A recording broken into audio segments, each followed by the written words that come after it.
Assalamu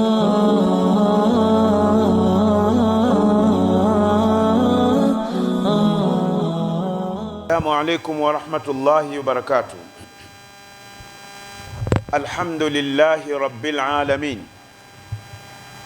Wassalatu wassalamu ala rasulillah sallallahu alayhi wa alihi wa sallam wa ala alihi wa sahabatihi al-kiram radiyallahu ta'ala anhum ajma'in.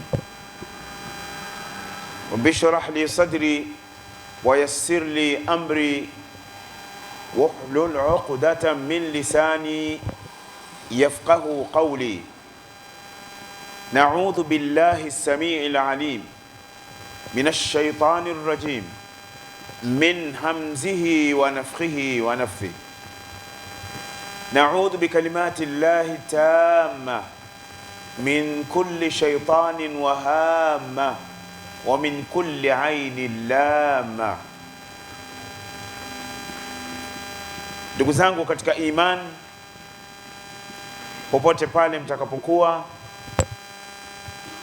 mtakapofikiwa na mawimbi haya ya ndugu zetu hawa wa media, Darsa TV, Nyiradi TV, Rubea TV, Yadullahi TV, Msimbo Online TV, mtafikiwa na mawimbi ya hawa watu. Ili kupata faida, tukumbushane yale tunayotakiwa kukumbushana, tupate kuzinduka. Mada yetu ya leo, darsa letu la leo, tutazungumzia mambo haya ni hatari na ni haramu.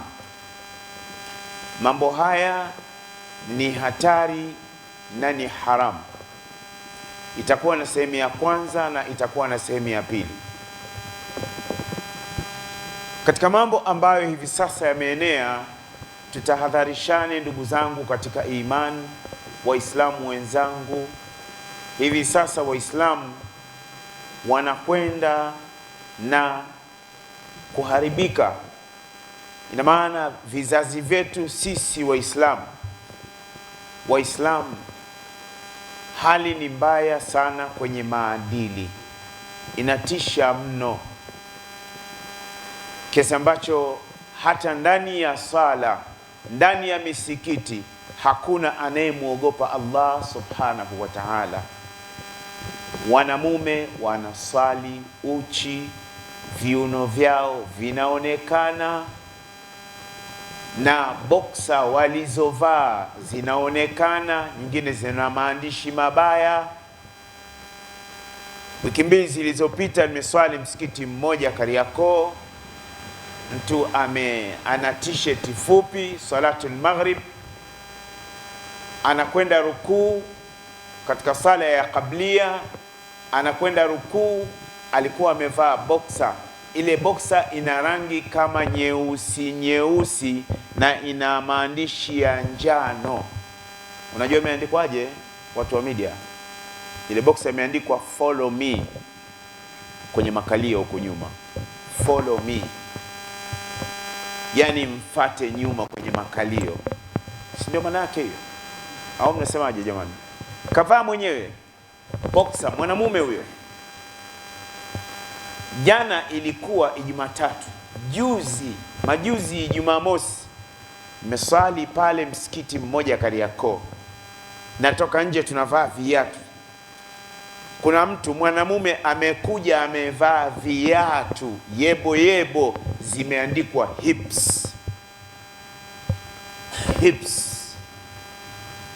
Waislamu, wanaume tunakwenda wapi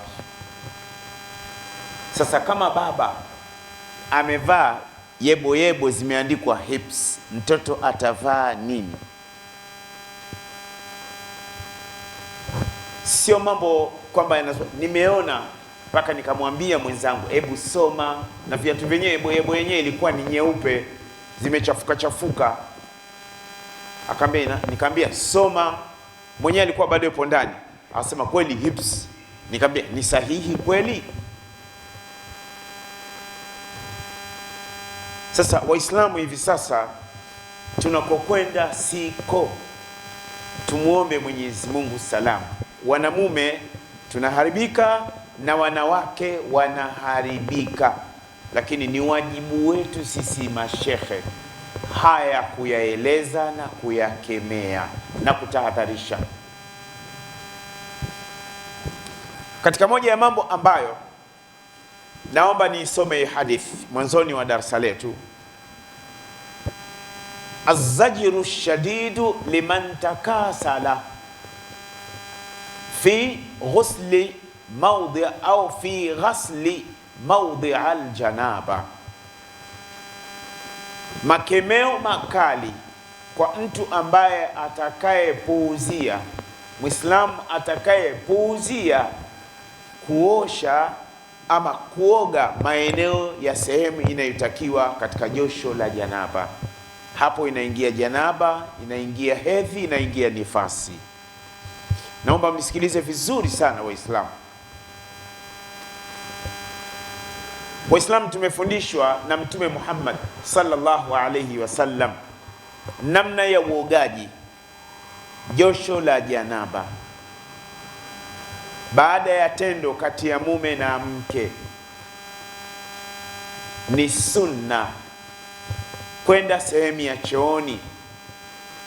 Kwa mwanamume ni vizuri akajisaidia haja ndogo kwanza. Lengo lake ni nini? Haja ndogo ile inapita sehemu ambayo inakwenda kusafisha yale mabaki ya yale maji yaliyotoka wakati wa tendo la ndoa. Na mwanamke ni sunna astanji sehemu zake za siri. Hivi ndivyo Mtume alivyotufundisha na alivyokuwa akifanya, na wake zake wanaeleza hivyo. Baada ya hapo ni sunna kutawadha, lau kama sio lazima, lakini Mtume sallallahu alaihi wasallam alitawadha. Lakini kama mtu ataoga janaba moja kwa moja bila kutawadha, sio tatizo na isiwe ugomvi, lakini atakuwa amejikosesha zile fadhila za sunna, kwa sababu yote sisi tunamfuata Mtume Muhammad sallallahu alayhi wasallam. Sasa katika vyoo vyetu hivi vya nyumba za kupanga, tunapanga na Waislamu ambao vile vile tahara hawaijui, na tunawapanga na ndugu zetu ambao si Waislamu. Yeye hajui masharti ya kuoga, yeye anaoga kulingana na dini yake. Sasa Muislamu, unapokuwa unaishi katika nyumba kama hizi, kuwa makini unapokwenda washroom, chooni, kwa sababu unamkuta mtu amejisaidia. Acha huko katika nyumba za kupanga, misikitini hapa, katika vyoo vya misikitini Waislamu wanajisaidia vibaya vyoo vya misikitini, sio katika vyoo vya kina mama huko, lakini akina baba wanajisaidia vibaya. Unaingia chooni, baada ya mwenzako kutoka unakuta kuna harufu ya mkojo, ni ishara kwamba huyu mtu amejisaidia wima. Siku moja nimemshuhudia mtu mmoja wa kwanza na wa pili katika msikiti, mtu mzima anajisaidia wima. Anajisaidia wima, ina maana zile cheche za mkojo zinaruka katika ndoo ile. Atakayekuja hajui, akistanji yale maji anastanji ni mkojo mtupu. Na mtu mwingine nimemshuhudia mpaka watu wazima wenzake wakamwambia, we ni mtu mzima, acha upuuzi. Walitumia neno acha upuuzi na uhuni huo. Ukienda kuswali unaswali nini? Yeye kaingia chooni tu kashika USB yake, basi anaachia tu kama pipe ya petrol station. Alipomaliza anakunguta hivi. Ile aibu yule maana katoka msikitini amemind, hakuswali. Hiyo ni hali yetu Waislamu katika vyoo. Kwa hiyo kwa maana hiyo Waislamu wengi tunaswali, swala zetu ni batili, kwa sababu katika sharti za sala at-tahara ni tahara. Na Waislamu wengi tunaswali, nguo zetu zina cheche za mkojo, kwa sababu umejisaidia wima. Na anayejisaidia cheche ya mkojo ikimpata, tutakuja kumuonea Mtume sallallahu alaihi wasallam atatufundisha. Haya, hivi sasa Waislamu wengi, 90%, hatujui namna ya kuoga josho la janaba, na akina mama hawajui namna ya kuoga janaba na majosho yao yale mawili ya hedhi na nifasi, na wanawake 99% wanatembea na hedhi, janaba, nifasi, na nitatoa ushahidi wa hilo. Hebu isikilize Mtume sallallahu alaihi wasallam. Mtume anasema, ana Ali ibn Abi Talib radhiyallahu anhu, hadithi nasimuliwa na Ali ibn Abi Talib, Allah awe radhi naye, anasema qala Rasulullah sallallahu alaihi wasallam, Mtume anasema, sikilize vizuri, man, muislamu yoyote, mwanamume mwanamke, taraka maudhi'a sha'aratin min janaba, atakaye paacha, amepapuuzia sehemu ambayo ilitakiwa ipatwe na maji katika josho la janaba, ikawa haikupatwa na maji, yeye akaoga hivyo hivyo, lam yaghsilha, hakuiosha ile sehemu, yani maji hayakufika. Mtume akasema, fuila bihi, huyu mtu akifa, kuanzia roho inatoka mpaka kaburini mpaka motoni, fuila bihi kadha wa kadha, atateswa hivi, atateswa hivi. Sasa Mtume aliposema kadha wa kadha, ni kinaya kwamba kuna mambo mazito yatampata mtu kaburini.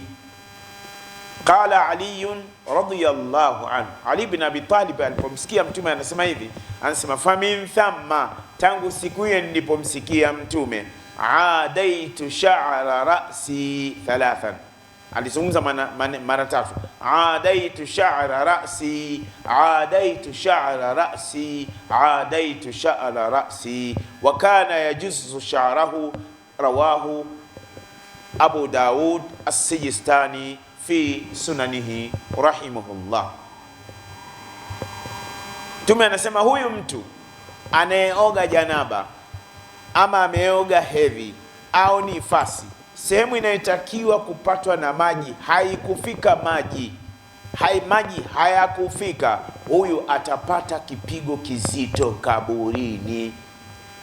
Ali ibn Abi Talib radhiyallahu anhu anasema, famin thamma, kuanzia siku nilipomsikia Mtume, adaitu sha'ra ra'si, nilikuwa nakuwa makini na nywele za kichwani kwangu. Anasema mara tatu, alikariri mara tatu kwamba nilikuwa makini na nywele za kichwani kwangu ninapooga, na maana anapooga josho lile zito. Wakana yajuzu sha'rahu, na alikuwa nywele zake anapooga anazichanganua namna hii. Rawahu Abu Daud fi sunani. Ndugu zangu katika imani, huyu mwanamume anaoga janaba, anabakia na janaba.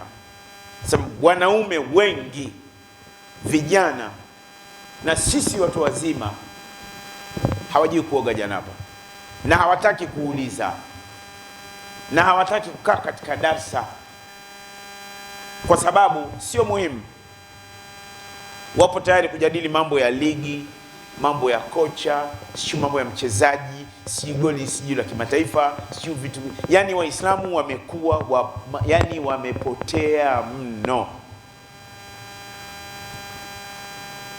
Sasa wanawake wengi hivi sasa wanatembea na janaba na hedhi na nifasi. Chukueni mfano ndugu zangu, na kuonyesheni mfano. Naomba watu wa media mwachukulie picha hizi. Naanza namba 1.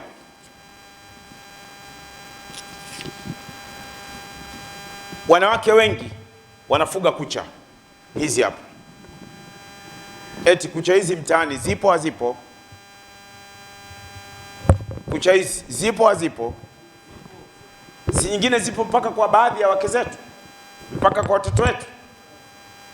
Ni kweli si kweli? Sasa huyu, hizi kucha za kubandika, huyu akioga hedhi na janaba, janaba analo, hedhi analo, na huyu mwanangu atakwenda kupata kichapo.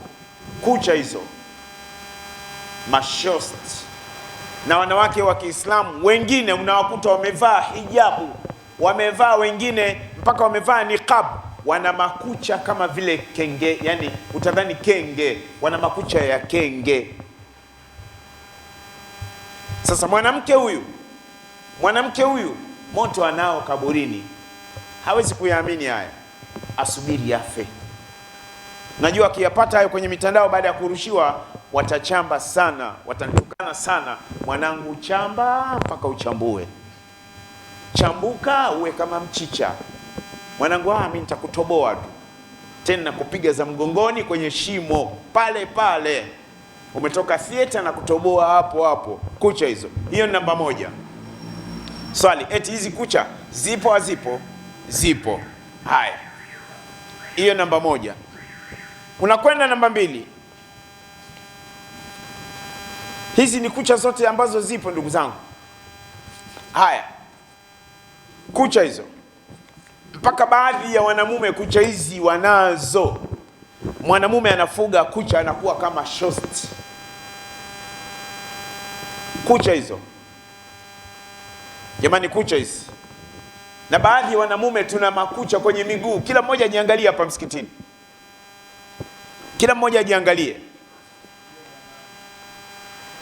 Angalia kucha za miguu. Sasa unaweka kucha za miguu, utamuumiza mkeo. Inawezekana wakati mwingine unaota usingizini, ukipiga kama unapiga goli, umemtoa kidonda mkeo. Ama mwanamke anaweza akamtoa kidonda mume.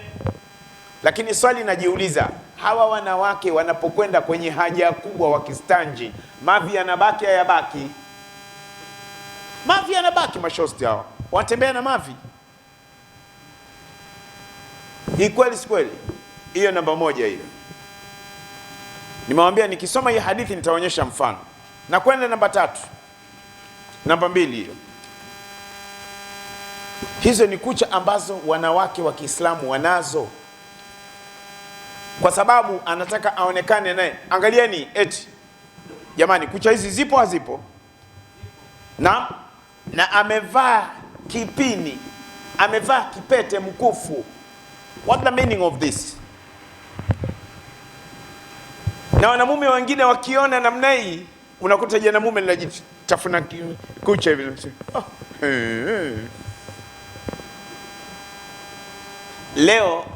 Leo mbele ya macho yangu, Kariakoo pale Mkwajuni pale shuleni kwangu, wamepita madada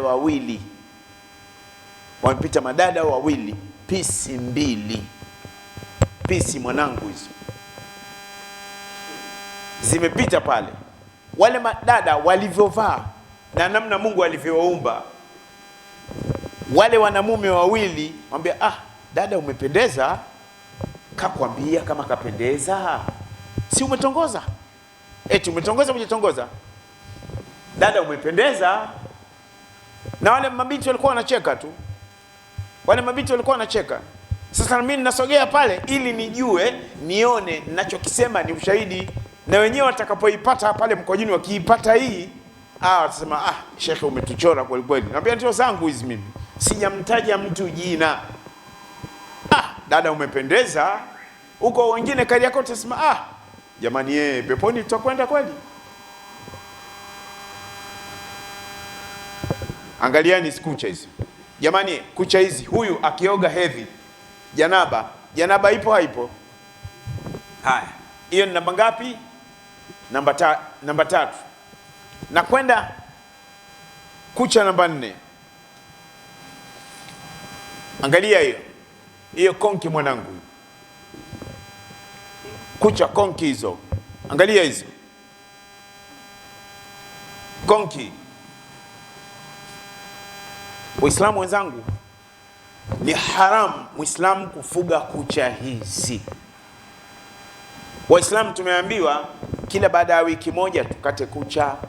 Kuna watu wengine Mungu alivyotuumba kibiolojia, baada ya wiki 2 kucha unakuta bado ni ndogo. Lakini kuna wengine ndani ya wiki moja kucha zimekuwa ndefu. Tumeambiwa tukate kucha. Sawa? Halafu tuondoe nywele za kwapani. Na kuna wengine Mwenyezi Mungu alivyowaumba nywele za kwapani hazipo, vidogo mno. Nywele za tatu tumeambiwa tunyoe nywele za Instagram na TikTok. Mwenelewa mzee wa Makoto? Nywele za Instagram na TikTok unyoe. Siku hizi watu wanaweka nini? Wanaweka lotion kwenye nywele za Instagram hizi za hapa, ili zipate zile nywele zipate kuwa nyeupe. Lotion inaitwa wax. Mwanaume anakuta nyeupe na mwanaume anakuta nyeupe. Hapo ndipo tumefikia. Hivi kweli hawa hawaamini kama ipo siku Mungu anawachukua? Na Allah katika surati Luqman anasema wama tajri nafsun bi ayi ardhin tamut. Mwanadamu hajui anafia wapi. Sura 31 ya 34. Hii hapa kucha hizo konki. Sasa huyu ukigombana naye huyu shosi huyu sana kutoa damu, anakutoa vidonda huyu, na anaweza kukupiga za tumboni mwanangu, basi nitakupa kama hujampa hela yake. Haya, hiyo namba 4 hiyo. Kucha namba 4 hizo. Unakwenda watu wasema Msaganya na vituko, sijui anayatoa wapi. Mimi ninaishi duniani, alafu ninaishi mjini. Na mitume walizaliwa mjini, wakaishi mjini, wakafia mjini. Aya, angalia kucha nyingine hizi. Vidole vya mashosti hizi. Kucha hizi. Subhanallah. Subhanallah. Hii ni haramu. Haya, hiyo ni kucha namba 5. Ya 6. Haya, huyu kidogo ndio anaonekana yeye hana kucha huyu. Na imeandikwa kwa Kiarabu tatwilul adhafir khilafun lis-sunnah wa fihi tashabbuh bil bahaim wa ba'dul kafara. Kurefusha kucha kwa namna hii ni kwenda kinyume na mafundisho ya Mtume sallallahu alaihi wasallam, na kufuga kucha namna hii ni kujifananisha na wanyama na kujifananisha na baadhi ya watu ambao sio Waislamu. Kwa hiyo Mtume ametukataza, Waislamu wenzangu, Mtume ametukataza, ni haramu. Subhanallah, inasikitisha mno. Sasa hawa wakioga janaba haipo, anakuwa na janaba tu. Akioga nifasi ipo, akioga hedhi ipo. Na wanamume wenzangu, baadhi yetu wanamume tunakucha kwenye vidole. Mara 3 nishapigwa ukucha wa kidole cha mwisho alfajiri. Yani ukucha huyo, yani ule ukucha unakuwa kama vile sindano. Imamu anaambia sawu sufufakum. Sasa mnasogeleana namna hii, mtu akisogeza namna hii, kakucha. Alafu unamgeukia namna hiyo. Alafu mwenyewe ana habari. Na tukienda rukuu, wanamume wewe mchunguze mwanamume kuliani kwako na kushotoni kwako. Wanaume wengi tunakucha, na kucha nyingine zimekuwa zina uchafu mle ndani, mtadhani kama kapaka hawa mle ndani. Hina wanaume, kateni kucha, kateni kucha, tunyoe nywele za Instagram na TikTok. Hatari hii, ni hatari. Hiyo ni hadithi ya kwanza. Hadithi inayofuatia hapa, ndugu zangu, ukienda katika Riyadhus Salihin, kitabu cha Imamu Nawawi rahimahullah. Imamu Nawawi rahimahullah, bwana mkubwa huyu, amekufa akiwa bado mdogo, ana miaka 48 45. Imamu Nawawi amefariki mwaka 646 Hijiria rahimahullah, na amesimamiwa na mama yake, kwa sababu baba alifariki mapema. Mama yake Nawawi amemsimamia udogoni, anampelekea matumizi, madrasa anasoma. Bwana mkubwa ana miaka 48, huyu amefanya kazi kubwa mno kuutumikia Uislamu. Mimi sijui nimefanya nini mpaka leo, na nina umri mkubwa mpaka sasa kuliko Imamu Nawawi. Sina chochote nilichofanya kuutumikia Uislamu. Sasa Imamu Nawawi katika Riyadhus Salihin, mlango wa 292, hadithi ya 1633, anasema qala an-Nawawi rahimahullah, babu tahrimu tashabbuhu rijal bin nisa wa tashabbuhu nisa bir rijal fi libasin wa haraka wa ghairu dhalika. Sikilizeni vizuri sana wanamume na wanawake, mlango unaoharamisha wanamume kujifananisha na wanawake na wanawake kujifananisha na wanamume katika mavazi, hata katika mambo. Yani unamkuta mwanamume utadhani dem, na unamkuta mwanamke utadhani dume. Sikiliza mtume anavyosema. An Abdullah ibn Abbas radiyallahu anhuma, hadithi nasimuliwa na Abdullah ibn Abbas. Sikilizeni vizuri. Qala Rasulullah, Abdullah ibn Abbas anasema, laana Rasulullah, mtume amewalaani almukhannithina minar rijal, wanamume wanaojifananisha na wanawake. Almukhannithina jamu mukhannath, ismu maf'ulun min alkhunth wa huwa al-lin wat-takassur wal-inthina. Mwanamume anajifananisha na mwanamke, akitembea kalegeza mikono namna hii. We naye mtoto wa kiume huyo, astaghfirullah alazim. Sasa huyo wamelaaniwa. Wal mutarajjilati minan nisa, na wamelaaniwa wanawake wanaojifananisha na wanamume. Wa fi riwayati, riwaya nyingine, laana Rasulullah sallallahu alayhi wasallam, mtume amewalaani almutashabbihina minar rijali bin nisa, wanamume wanaojifananisha na wanawake. Kuna wanamume leo wanavaa hereni, kweli si kweli? Mwanamume anavaa mkufu, kweli si kweli? Mwanamume anavaa hereni, kweli si kweli? Mwanamume anatoga pua, kweli si kweli? Huyu ni nani?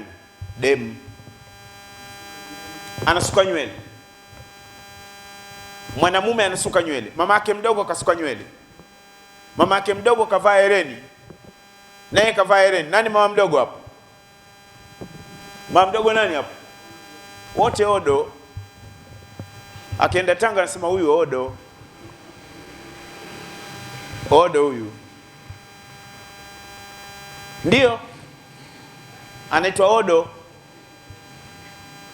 Odo naye huyu. We odo na unzidi, umpita hapa odo. Ambia odo amerea. Umerea surayo. Karea odo. Kisa kuambiwa tu kwamba ili alifai. Kwa hiyo kuna wanamume wanajifananisha na wanawake. Hebu fikirieni, mwanamume mpaka wengine wanakuja msikitini wamevaa bangili. Wanamume, bangili za wanawake, msivae bangili, acheni udemu. Mwanamume kama jamaa ndiye mwana msikitini amevaa boxer, nguo ya ndani, amekwenda rukuu, vishati vyenyewe wanavaa siku hizi vifupi, imeandikwa follow me, yani huku nyuma, follow me, yani tumfuate huku nyuma kwenye chogo la haria. Wanamume ama kweli mmekuwa madayuth. Hadithi ipo katika Sahih Bukhari, kitabu libas, babu mutashabbihina bin nisa wal hudud, kitabu al hudud, babu nafyu ahlul maasi wal mukhannithin, hadithi ya 280 kwa Bukhari. Sasa angalia sasa, Waislamu wenzangu, kuna style imeingia mjini hivi sasa. Wanaume wengi tunapenda kutafuna kucha. Unamkuta mwanamume yupo hivi. Kweli si kweli? Tunaona mashuleni sisi. Mimi ni mwalimu pale Mkwajuni. Huwa nawaambia wanangu wale, sababu unapokuwa mwalimu umesomea ualimu. Maana mimi nimesomea ualimu, degree yangu nimechukua pale Madina ya theology na education. Mwalimu unakuwa babu, mwalimu unakuwa baba, mwalimu unakuwa mama, mwalimu unakuwa bibi, mwalimu unakuwa mlezi, alafu wakati mwingine mwalimu unabadilika unakuwa afande. Sasa kiasi ambacho inafika kuna kipindi yule mwanafunzi hakusomi. Huyu teacher naye bana, mwana anakuwa hivi, anakuwa hivi. Huyu siku nyingine mzee, huyu mzee vipi huyu? Wanakuta huyu mzee, unamwambia ndio mimi mzee. Mimi mzee. Sasa unamkuta mtoto wa kiume, wanamume, ukienda Kariakoo sijui wapi, mpaka kwenye maskani unamkuta wenzake wanazungumza, yeye mithali yazungumza, utamkuta kaweka mkono hapa anatafuna kidole hivi. Unatafuna kucha.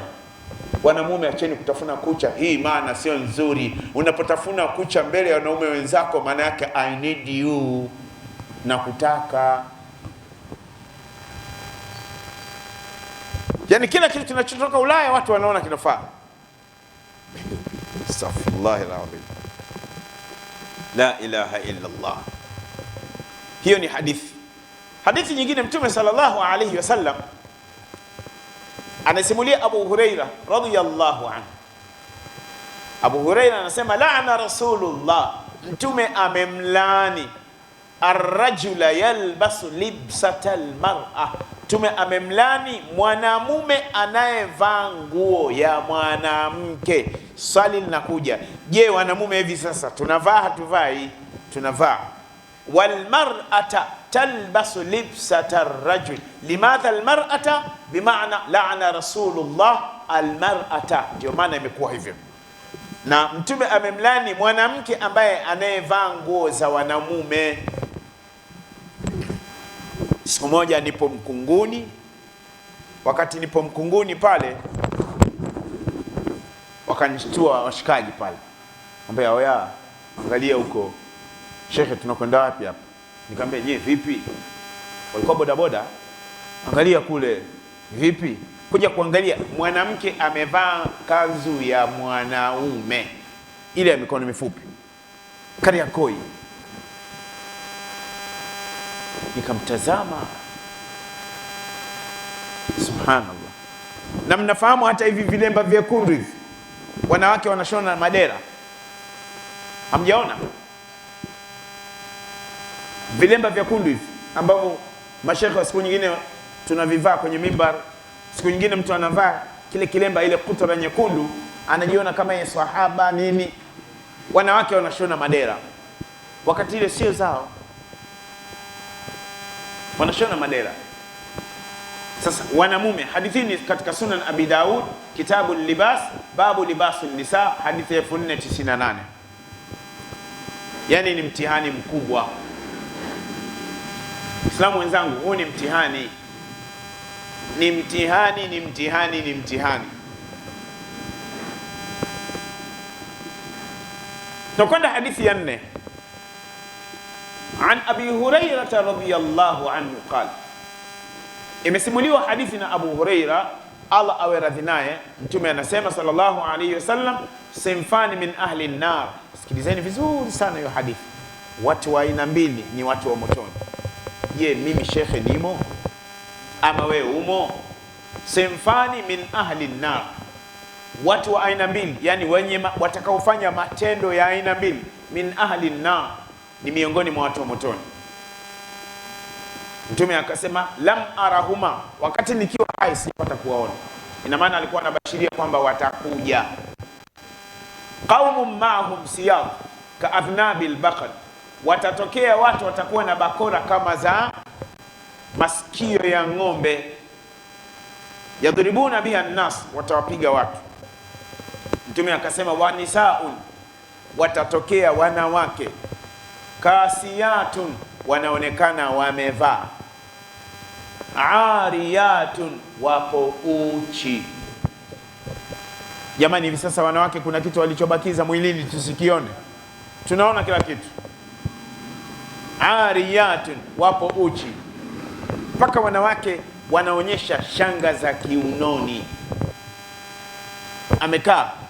Mtume akasema mumilatun, mumilatun, wanawavutia wanaume ili kwa vile walivyo. Mailatun, wakitembea barabarani, yuharrikna aktafahunna, wanatikisa mabega yao na mwili wao. Mwanamke akishajua kwamba hapa wanamume wananiangalia, anatembea katika staili anayejua. Mtume akasema ruusuhunna, usukaji wa nywele zao, chukua hiyo, ka asnimatil buhtil maila, ni kama nundu ya ngamia. Nundu ya ngamia imekuwa kubwa alafu imelalia upande mmoja, yani usukaji wa nywele zao. Mtume akasema la yadkhuluna aljanna, wanawake hawa peponi hawaendi kama watakufa bila kuleta toba. Wala yajidna riha, wala hawatonusa hata harufu ya pepo. Wa inna rihaha, itakapoishia harufu ya pepo na watakapokuwepo wanawake wenye usukaji wa nywele hizi na mavazi haya, la yujad min masirat kadha wa kadha, wa fi riwaya 500 am, umbali wa miaka 500. Rawahu Muslim. Usukaji wa nywele zao. Ukienda madukani kuna madude wanavaa kina mama, yanaitwa help me. Unajua? Hujapata kuyaona? Hujapata kuyaona?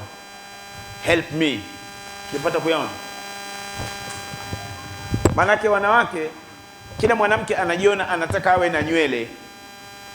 Wewe kwa mfano, wewe sio Mwarabu, sio Muhindi, sio Msomali, sio Mzungu, sio Mchina, sawa, lakini anataka awe na nywele za Kiarabu zifike mpaka huko.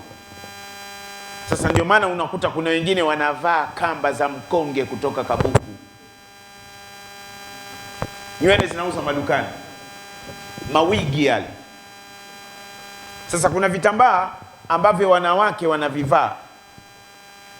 Vile vitambaa wanavivaa wanawake vile, inakuwaje? Vile vitambaa wanapovaa wanawake, kuna vitambaa fulani vinaitwa help me. Akishakuwa nywele zake ana nywele zenyewe, ana nywele fupi kama majani ya muhina. Wanawake wengine wana nywele za muhina fupi. Wewe nywele kama zangu kama hizi, sawa, hata pamoja na kuwa nimenyoa, hata kama nitazifuga nywele zangu ni fupi, ndivyo Mungu alivyoniumba. Lakini wanalazimisha wawe na nywele za Kiarabu. Sasa lile dude help me, mpaka kuna nguo za ndani wanawake wanavaa ili kuonyesha huku nyuma lile dude kama limesimama. Chogo la Harrier, Range Rover imetoka sasa hivi new model, huku nyuma imevimba. Yote wanaonyesha haya, na lengo ni nini? Aonekane kwamba Mungu amemuumba hivyo. Subhanallah. Hawa wanawake wa namna hii hawaingii peponi kama watakufa bila kuleta toba. Jambo lingine la mwisho kwa siku ya leo, ndugu zangu makameramen, naomba mchukue hii. Hii ni hatari na ni haramu. Hii ni hatari na ni haramu. Ni hatari na ni haramu. Umesikia mzee wa Maokoto? Hii ni hatari na ni haramu. Imeandikwa zijue athari za mirungi. Mirungi ni haramu. Nilikuwa namsikiliza mmoja katika baadhi ya waheshimiwa anatetea mirungi, tena amevaa hijabu, ni Muislamu, dada mmoja, mishipa imemparama, anatetea mirungi.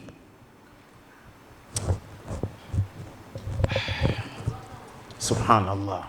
Video yake imetembea sana. Jamani, mmeiona hamjaiona? Anatetea mirungi. Yule dada, namuomba Mwenyezi Mungu baada ya miaka 5 uchaguzi, Mungu asimpe neema ya kuwa mbunge tena. Anatetea jambo ambalo Mungu halipendi. Bora akae pembeni, alete toba. Anatetea mirungi. Mirungi ni haramu. Mirungi ni haramu.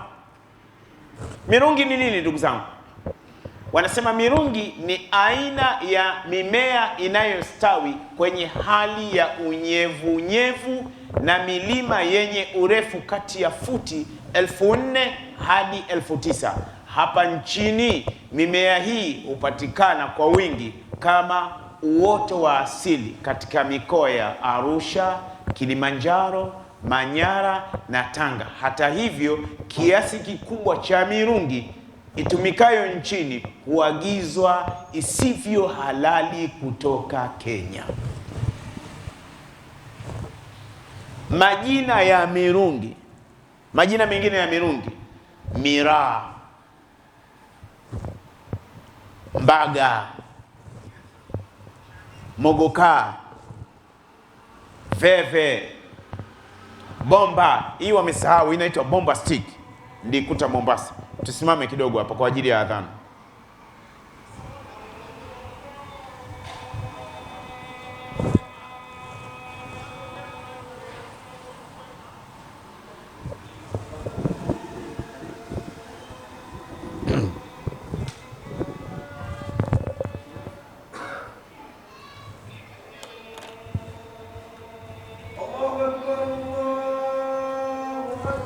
Allahu Akbar.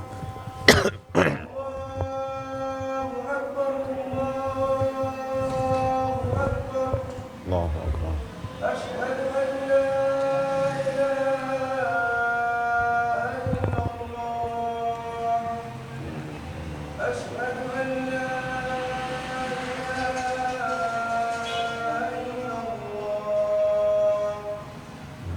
Ashhadu anna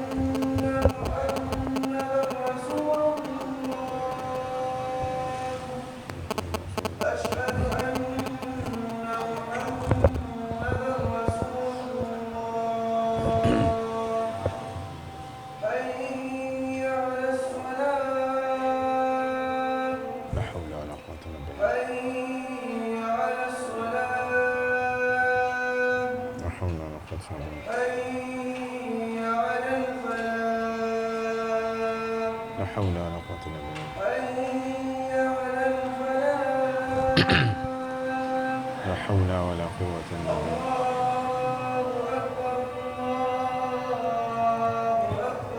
الله أكبر.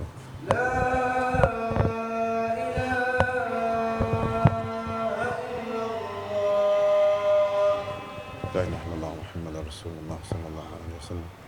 اللهم رب هذه الدعوات التامة والصلاة القائمة آت محمد الوسيلة الفضيلة.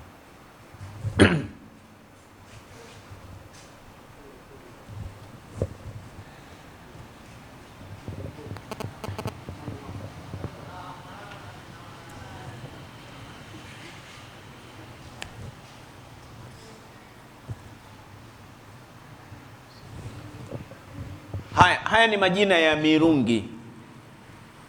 Kwa Kiarabu inaitwa qat. Qatun, qaf, alif, ta maftuha. Miraa, mbaga, mogoka, veve, bomba, kashamba, na wengine wanaita tishu. Anaambia nilete tishu au gomba, ambia bwana kaniletee tishu. Sasa kama hujui, unajua anamtuma tishu, kumbe mirungi. Kama vile bangi inaitwa oxygen, gongo inaitwa uji wa bibi. Bwana kuna pahala panauza uji wa bibi. Sasa kama hujakaa kwenye vijiwe na washikaji, huwezi kujua hiyo. Lakini mimi hii nachota, najua hapa kuna. Haya ni majina ya mirungi. Haya ni majani ya mirungi. Haya, madhara ya mirungi. Nataka kumwambia mheshimiwa yule, Mwenyezi Mungu amuongoze, amfutie madhambi yake.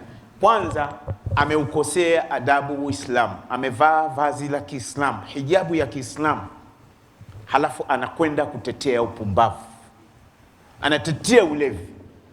Vijana wa Kiislamu na vijana wa Kitanzania waharibike kwa sababu ya maslahi yake yeye kupeleka hoja bungeni. Mheshimiwa, katika hili naomba uwe na adabu.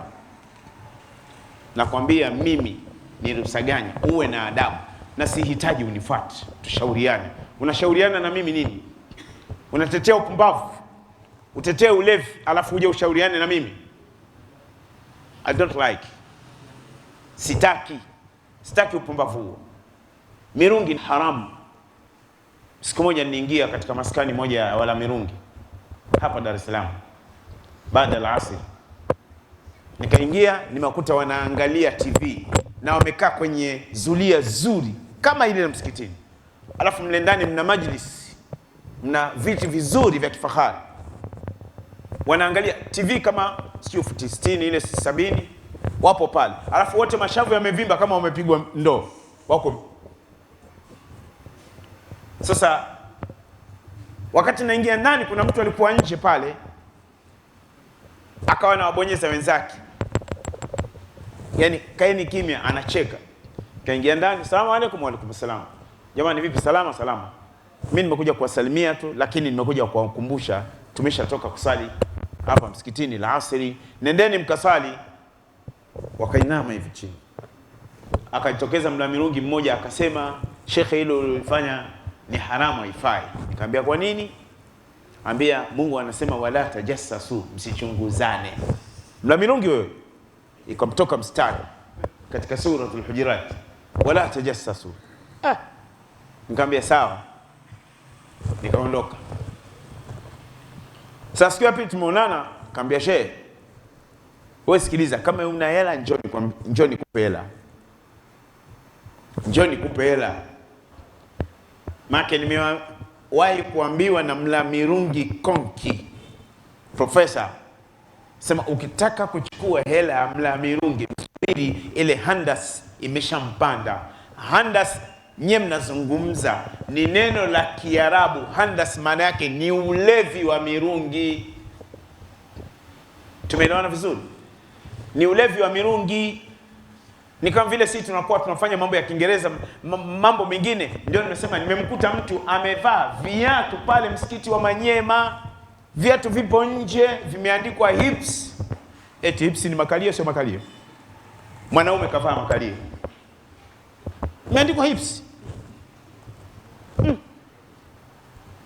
Na huyu jamaa naye amevaa boxer, huku nyuma imeandikwa follow me. Tu. Astaghfirullah alazim. Siku moja nimekuta mwanaume mmoja amevaa t-shirt imeandikwa siku ya wajawazito duniani. Sasa nikaa najiuliza, huyu jamaa ndio mjamzito au ni t-shirt?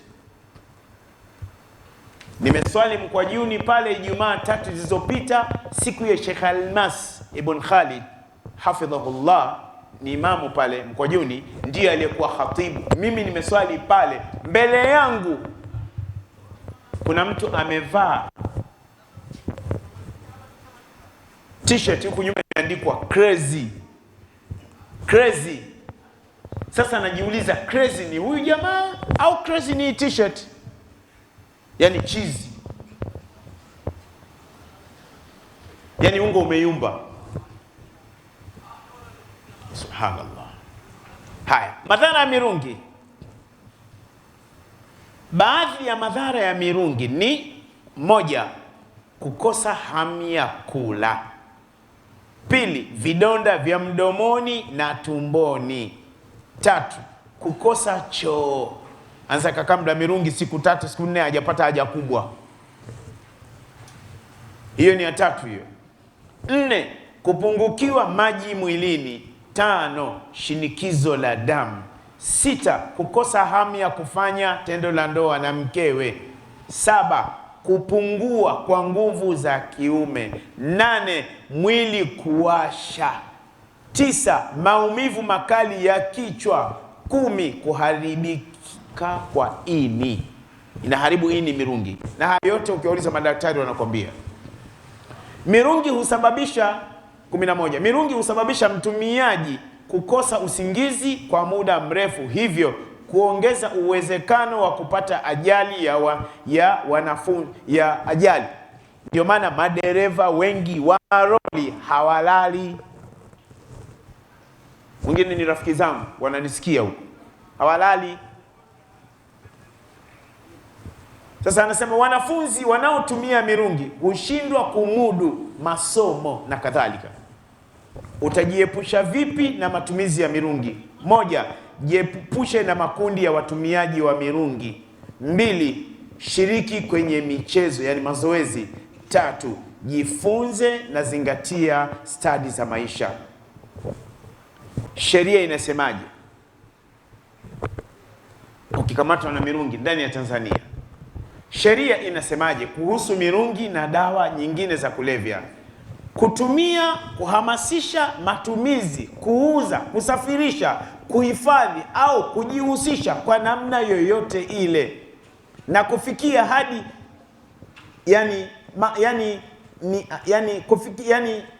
mirungi ni kosa la jinai. Adhabu kwa makosa haya hufikia hadi kifungo cha maisha. Kwa ushauri na msaada, nenda kwenye kituo cha ushauri wa kituo cha afya kilicho karibu nawe. Mtu anaweza akauliza, angalia hii hapa. Hii hapa. Mnaiona hii hapa.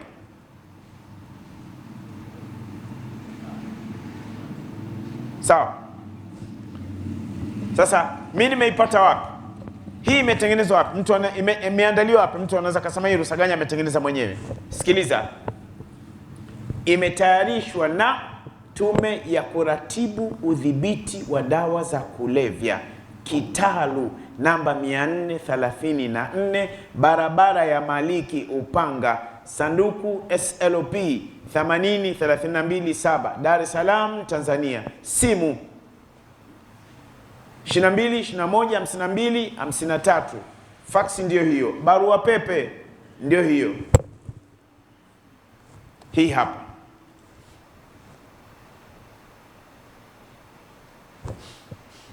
Sasa akitokea mtu mheshimiwa anatetea mirungi, uuzaji wa mirungi, kwanza yeye mwenyewe amtie adabu.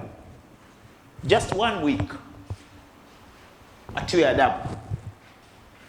Mimi namwomba yule mheshimiwa, yule dada asahihishe makosa yake aliyoyafanya, arejee kwa Mwenyezi Mungu. Ni Muislamu yule, amevaa vazi la Kiislamu. Yani nilikuwa namuona mishipa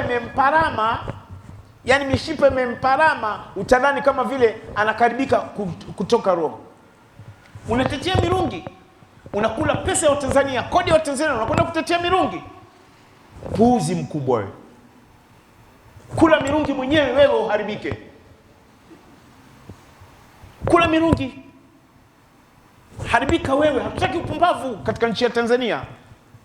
Kama vile nimewahi kusema na kariri tena, asitokee mtu yeyote, taasisi yoyote ya kitaifa na ya kimataifa, hata kutoka Ulaya, hiyo haki za binadamu, nazungumza kutoka UN, hata ikitoka UN, asitokee mtu kutoka UN, sio haki za kibinadamu, sio mashirika ya kimataifa, akaja akatuletea kwamba yani demokrasia, kwamba watu wana haki ya kuoana. Unaambiwa kwanza unapigwa wewe mkia kwanza umuogo. Mbavu mkubwa. Hivi mnajua wazungu wanaliwa? Yeye mnajua kama wazungu wameshakuwa mademu? Yani yeye anatetea upumbavu kuja kuharibu Afrika. Hivi mnafahamu sehemu ya vurugu zinazotokea Afrika ni Ulaya wanazichochea? Mnafahamu hivi? Haya mambo ya ushoga si wanataka kuleta Afrika? Watoto wetu wawe bwabwa, watoto wetu wawe papai, waliwe, wanamenywa alafu wanapigwa kisu katikati kuna mbegu. Hii haikubaliki. Nazungumza mimi kama Rusaganya, ni Mtanzania, natokea Kigoma, kando mwa hifadhi ya taifa Gombe, Imwa Mugongo. Da wewe anje yavui Kalinzi. Babangu alitoka Kalinzi Ibuchinde. Sawa? Manake huyu bwana, hebu angalieni pasipoti yake. Njoo chukua pasipoti wewe, kwa nadhani ni nuru ya Mtume Muhammad. Chukua. Alafu nione utanipeleka wapi sasa. Kwani ukichukua pasipoti yangu nimeshatoka katika Uislamu? Chukua pasipoti, lakini uangalie na wewe what is the next. Siendi mahakama yoyote mwanangu, nitakutoboa. Utatibiwa mpaka Europe, hutopona wallahi. Si mtu anajivunia madaraka na kutoboa. Wewe unafanya hivi, jaribu uone. Na ndio maana kuna wengine wapo vitandani mpaka leo na hawaponi. Mwanangu, tutawapiga chekeche chula chai. Tutakupiga chekeche la chai. Hii ndio dawa. Sikupiga alamtara wala nia, na kupiga suratul Ra'd moja tu. Kwa hiyo nataka kuwaambia watu wa kimataifa, naomba muwatafsirie hiyo. Sio kuna AY, sio na inaitwa nini? AY. Watafsirieni nizungumze Kiingereza. AI nizungumze Kiingereza, na waambia mashirika ya UN, msilete ubasha hapa. Msilete uchoko. Mkileta uchoko tunawachokoa wenyewe. Kumbavu wakubwa. Hatutaki ujinga ndani ya Tanzania. Na asitokee mtu yoyote ndani ya nchi, shirika la kimataifa UN, sema who is this? Na mimi nakuuliza who are you? Man hadha? Na mimi nitakuuliza man anta? Min wain? Na mimi nitakuuliza min wain inti? Madha turid? Na mimi nitakuuliza ايش تبغى? What do you want? What do you want? Ndani ya nchi kutuharibia vizazi hivi, watoto wetu wawe papai. Alafu kuna watu wanapata budget ya kimataifa kuchochea ushoga. Washenzi, nyinyi viongozi wa kimataifa mliopo hapa, mnaochochea ushoga, Mungu awalani. Washenzi nguruwe. Wapelekeni hiyo. Mimi timu ya mtu mmoja, sina chawa. Lakini before you come to see me, my friend, you have to prepare yourself. Ujue unakwenda kuzungumza na Muha. Mimi ni Muha, sio mkwala. Jaribu.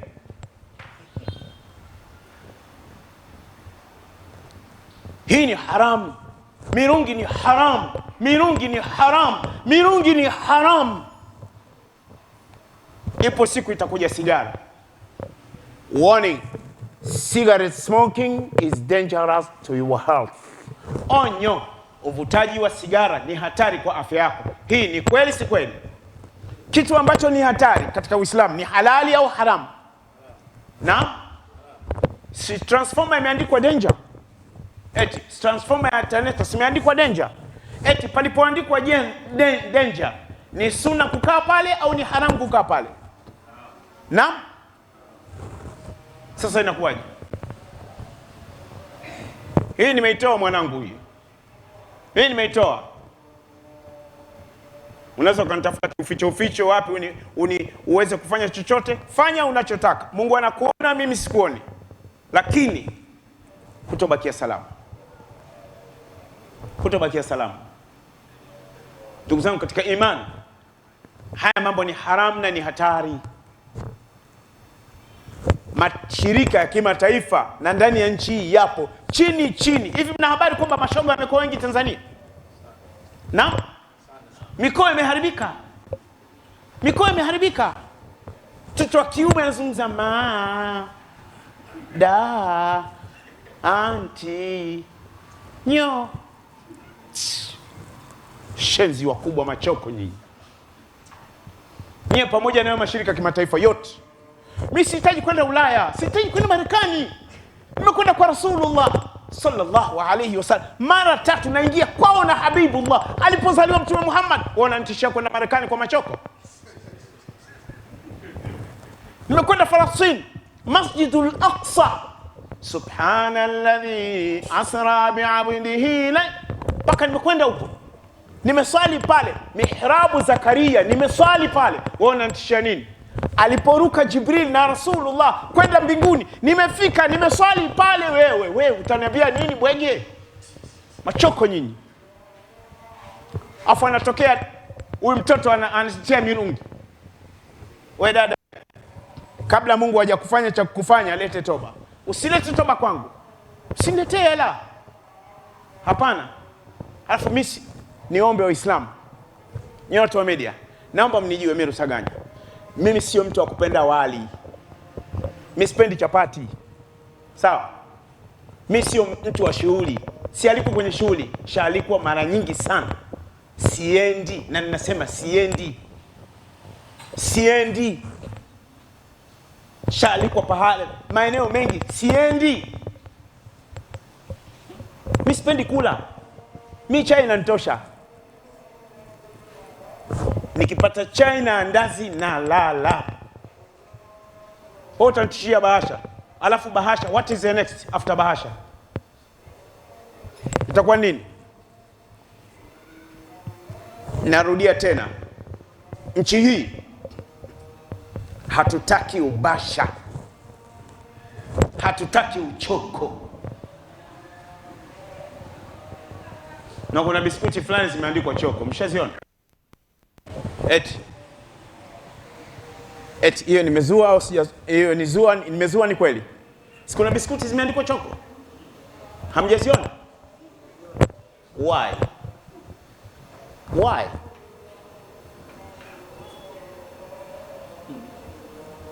Why? Afu unakutwa unakula choko.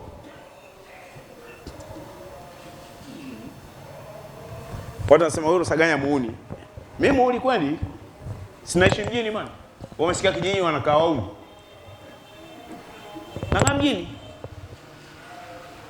Na hata Mwamgongo kwetu kwenyewe ni mtoto wa pale katikati. Barabara kubwa kijiji cha Mwamgongo chote inapita barabara ya nyumbani kwetu kwa baba yetu. Tumeelewana ndugu zangu? Narudia tena, sigara ni haramu. Sigara ni haramu. Sigara ni haramu. Sigara ina 3 drops ya nicotine. Sigara moja. Paketi moja ina sigara ngapi? Ina sigara? Yeye niambieni jamani, msioni. Eti paketi moja ina sigara ngapi? 20. Na sigara moja ina 3 drops. Drop yani ina matone matatu. Matone matatu mara 20 ina maana sigara zote zina matone mangapi? 60. Alafu sigara inaua white cells. Sigara inaua white cells. Sigara inaua kinga ya kwenye pua. Sigara inaharibu figo. Na ndio maana wanawake wengi wa wavuta sigara wana kansa. Alafu wavuta sigara jana nimeswali na mtu isha, ukienda rukuu mwanangu sigara tu.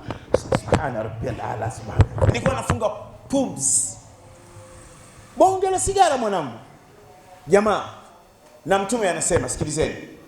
Man akala thuman au basala fala yaqrabanna masajidana.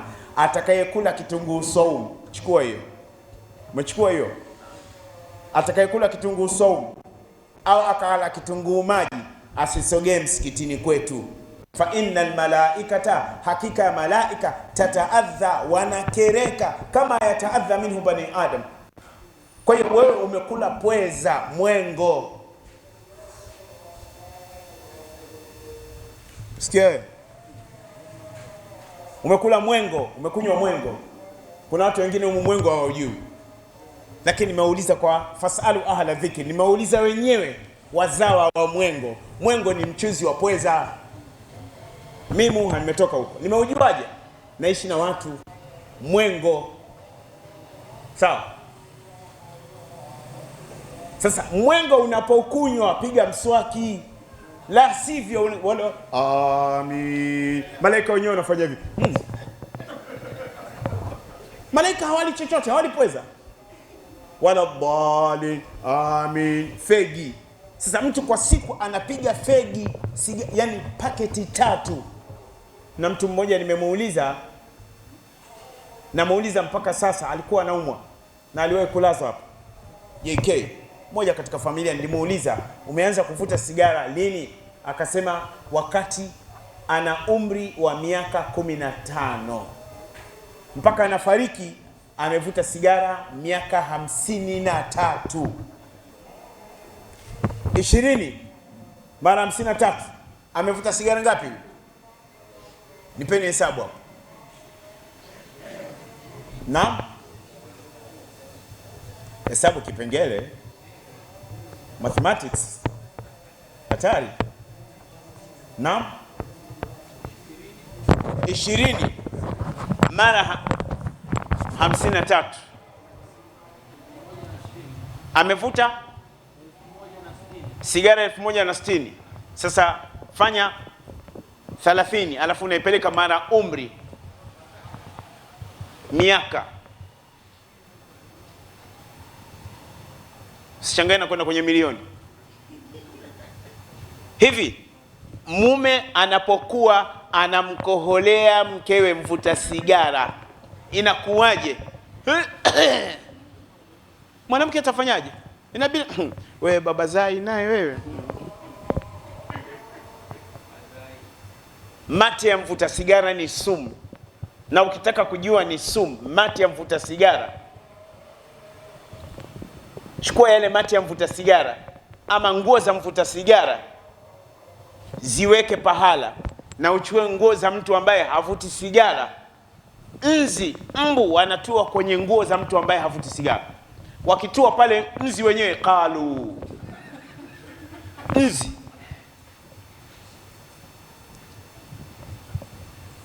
Ndugu zangu, mirungi ni haramu. Mla mirungi mmoja ananiambia, sababu mwisho jana juzi nimeonana naye ipo kwenye bodaboda. Nilipoonana naye nikamwambia vipi? Nilimpa picha tu nikamwambia vipi? Ambia wallahi nimeacha Sheikh. Alinipa kisa, anasema siku moja alipiga mirungi, akapiga mirungi akasikia joto pale alipo. Akavua shati. Alipovua shati akaweka pale ukutani. Alipoangalia ukutani akaona kama kuna msumari. Si ananinginiza pale, kumbe sio msumari. Yeye aliona msumari. Kuninginiza pale ule msumari ukahama, ukaenda pale. Kuninginiza pale msumari, kumbe nzi. Kumbe nzi, anafukuzana nzi, mla mirungi huyu. Mirungi ni haramu. Sigara ni, na kuna baadhi yetu mashekhe tunavuta sigara. Kuna mwadhini mmoja siku moja alikata adhana katikati. Kuna msikiti mmoja ndiye alikuwa maeneo ya Kinondoni kama miaka 7 iliyopita. Alipoisha la ilaha illa Allah. Sasa mimi nikauliza baada ya swala, sababu misikiti ina mambo mengi man. Nilimuuliza wale wenyeji wangu, sema mzee anavuta sigara huyo? Ambia la. Ile adhana ilikuwa kumaliziwa na mtu mwingine, lakini ilikata katikati sigara. Sasa sigara jumlisha harufu ya chooni. Harufu madhara gani yanatokea kule? Harufu ya chooni. Sawa? Kuna watu kama 20 wamekwenda kule, mizigo yote wameweka kule, na anakwenda mvuta sigara, anapiga kule, inakuwaje? Kwa hiyo tunasema ni haramu. Ndugu zangu, ni haramu. Mombasa pale, wakati nasoma mwaka 87, 88, 89, 90, Kisauni Mwandoni, subhanallah, mirungi, kuna mirungi ilikuwa inaitwa Kangeta, na kuna mirungi ilikuwa inaitwa Kiza, na ilikuwa inaitwa Bomba Stick. Kiza kweli kweli. Siku moja nilikuwa natoka Tanga na kwenda Horohoro niende Mombasa. Nimekaa kwenye siti ya nyuma. Basi jamaa anatafuna gomba hivi. Nikamwambia bana, nini hiyo? Ambia hii. Kwanza alianza kula pariki. Nikamwambia nini? Akamwambia hii pariki. Akawa anatafuna mirungi. Nikamwambia bana, vipi? Anasema hii mirungi. Ambia baba, nikwambie hii inaitwa Nairobi sleeping. Nikamwambia inaitwa Nairobi sleeping. Anasema kwa nini? Anasema hii nikipiga sasa hivi mpaka nafika Nairobi sijaamka, melala tu. Sasa hii ni nini? Ni haramu. Tumombe Mwenyezi Mungu atuepushe na hayo, atupe afya njema, atupe kheri na amani katika nchi yetu, atupe vizazi vilivyokuwa vyema. Tumombe Mwenyezi Mungu awalinde vijana wetu. Waislamu, naomba, kizazi kimeharibika. La mwisho niseme, kuna fashion imeingia mjini Dar es Salaam ya kuvaa kaptula. Kuvaa kaptula na yebo pamoja na soksi. Kweli si kweli? Ni kweli si kweli? Mpaka watu wazima sasa hivi tunavaa bukta, tunatoka nazo. Sasa baba amevaa bukta. Je, mtoto akivaa bukta wakulaumiwa hapo ni nani? Mama amevaa kipedo, mtoto akivaa kipedo wakulaumiwa ni nani? Kwa hiyo tusimame ndugu zangu. Hali inatisha, ni mbaya. Si sahihi Muislamu kuvaa kaptula unatembea barabarani. Na wanaume wenzangu, naomba hiyo mwakatie, muambie. Kama mtawapigia picha, wapigieni picha. Wanaume wengi wanaswali viuno wazi, na sababu wanavaa tishi. Wao umeshajijua kwamba wewe ni bonge. Yaani mtu anakwenda rukuu, unamwona akikata hiatu ile minyama imemwagika pembeni huko, na amevaa t-shirt X1. T-shirt yenyewe inakuwa kama inataka kuchanika hivi, imevimba nyama. Juzi nimeswali alfajiri pale Masjid Khalid. Sasa ndugu zangu, tuwe makini kuswali na bukta. Usiswali na bukta, usiswali na wengine wanaswali na hivi t-shirt vifupi, yani mabega yako wazi. Tumekataza kuswali mabega wazi. Ndio maana hata mahujaji wale mnaona mahujaji wale, sio kwamba kila anayekwenda hija anajua ibada ya hija. Wanafundishwa na viongozi wa taasisi zao, lakini wanakwenda kinyume. Inatakiwa unapotaka kuswali wakati ukiwa haji ama upo umra, unafunika mabega yako na unaswali. Ukimaliza basi, lakini wakati wa kuswali hakisha unafunika mabega yako. Tumeelewana ndugu zangu? Wa sallallahu wasallam ala nabiyina Muhammadin wa alihi wa sahbihi wa sallim. Subhanakallahumma wa bihamdika nashhadu an la ilaha illa anta nastaghfiruka wa natubu ilaika. Wafikishieni ujumbe, hatutaki ushoga, mirungi ni haramu. Wafikishieni, naandika amesema Rusaganya. Wafikisheni usiku huu na muwatafsiri kwa Kiingereza. Sawa jamani? Naam.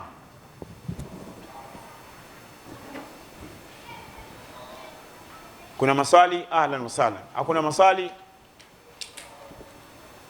Katika moja ya mambo ambayo tupeane faida kabla ya, manake baada ya sala tutaondoka zetu. Katika moja ya mambo ambayo tumeasisitiza, tumeoneshana, kuna watu mlikuwa hampo, tumeoneshana kucha. Hii ni haramu. Hizi ni kucha, ni haramu. Na hizi wanafuga mama zetu, dada zetu, wengine ni wake wa watu. Ni haramu. Kucha hizo ni haramu.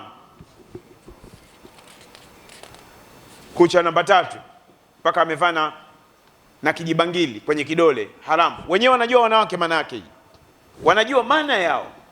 Sasa usije ukavaa. Mwanamume mmoja ametoga pua kipini hapa hivi. Mwanamume anatoga kipini hapa, nani huyu? Huyu anaitwa nani? Na dem. Huyu dem ni dem shosti. Haya, kucha hizo. Sasa huyu mwanamke huyu sana kutoa damu. Kucha hizo. Haya, huyu hapa, kucha hizo jamani, subhanallah. Haya, huyu kidogo ndio anakucha kidogo hivi. Hizi ndizo zionyesha mtaani zipo hazipo. Na siku wengine wanakwenda kwa hela yao. Na nimepita sehemu fulani hapa, maeneo hapa, nikasimama kwa mbali, nikana kaa chobingo, nikapiga chobingo. Mtoto wa kiume ameweka miguu namna hii, anasuguliwa kucha. Halafu na mwanamke naye anasuguliwa kucha. Anayemsugua kucha mtoto wa kiume kama huyu hapa. Mtoto mdogo hivi anasugua kucha. Hivi swali, anayesuguliwa na anayesugua, nani anaona raha? Na wote sio? Ndugu zangu, ni mambo yanachekesha, lakini mashehe tusimame imara. Hawa wanawake hawa, kucha namba 1 mpaka namba 6, hawa wanawake wanatembea na hedhi na nifasi na janaba. Naomba wanawake wanichukie wote, wasiseme na mimi bas. Kwa sababu ya haya, midhali Mungu na mtume hawataki, don't mind. Tumeelewana vizuri? Sawa? Na hata kama ukishawishi nsiitwe msikitini kwako, siji. Nitakwenda kwenye msikiti wa majini. Wanaweza kaniambia leo hutuba leo, nitakwenda kuhutubu huko. Na ninaweza nikaenda na moja katika makamerameni hapa. Nitamwambia Abu au Abedi au Rubea, au nyiradi au ikhwani, usije ukazimia tu huko. Maanake nakwambia nimealikwa na majini nikatoe khutba. Wasema wapi? Na majini. Sheikh Rusagani, tunaomba uje utuhutubie. Sawa, tukutane wapi? Pahala fulani. Alafu unashtuka tu ushafika msikitini. Alafu ukifika kule unakuta ni binadamu wa kawaida. Nahmaduhu wa nasta'inuhu, tukimaliza wanatupeleka kupiga msosi. Kimaliza kupiga msosi, alafu unajikuta tumeshaingia Magomeni. Uko tayari Abdul? Rubea upo tayari? Ikhwan, Yadullah, Nyiradi mpo tayari? Msimbo mpo tayari? Sawa, kama mpo tayari basi mimi sihitaji kwenda na chawa, nitakwenda mwenyewe.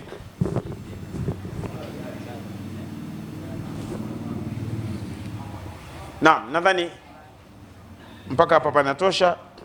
Tutaonana tena insha Allah wiki ijayo Jumatatu, kwa sababu kesho nina dharura. Sawa, kesho nina dharura, kwa hiyo siwezi kusema uongo. Kesho nina dharura. Sawa. Jamani.